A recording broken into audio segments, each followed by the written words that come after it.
Hello again, though if you are new with us, welcome to the Canting Club. This month's white is from Galicia, northwestern Spain, the bit that sits just above Portugal. It's the only part of Spain that really does much with white wines, and you've probably tasted Albariño from the Atlantic coast, Rías Baixas.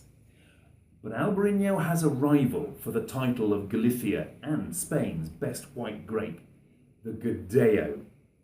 You don't find it on the coast, but the further inland you go, the more likely you are to come across it, until you reach the easternmost and highest DO of Galicia, Valdeorras, where it rules and where this wine comes from. This is made by Rafael Palacios, who's been dubbed the greatest white wine winemaker in all Spain. Praise indeed. This is his mid-range wine called Louro. It's not actually entirely Godello. There's 8% of another great Galician grape, the Trejadura, in this as well. Godello is a very green grape, and apparently the juice that runs from the presses looks like kiwi juice. Although this wine is a 2015 and has plenty of time in barrel and bottle, it still retains that green tinge. You can really see it in the colour.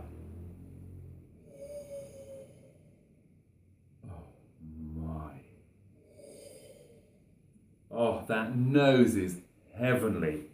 It's not huge, it doesn't leap out of the glass and hit you over the head. Oh, but it's so fine and so complex. At first, I'm not sure what it smells of, even though it smells delicious.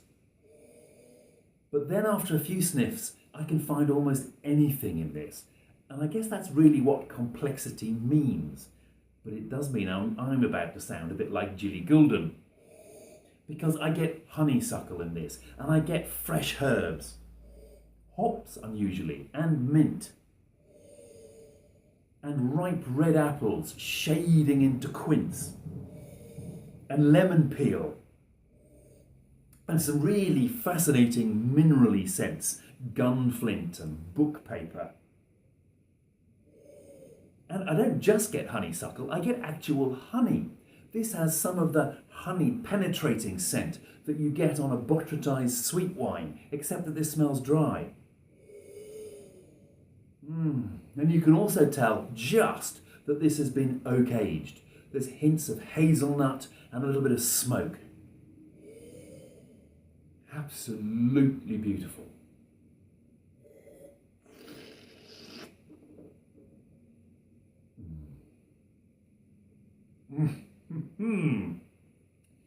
Oh, that's so fresh and yet so ripe. Green apples and quince and pear and ripe orangey citrus all coming through, spiced up with a hint of lemongrass. It really builds in the mouth, this stony intensity. This is undoubtedly full-bodied and concentrated. And it has a creamy texture in the mouth, but it's never heavy, thanks to that brilliantly balancing acidity, keeping it poised and pure. Oh.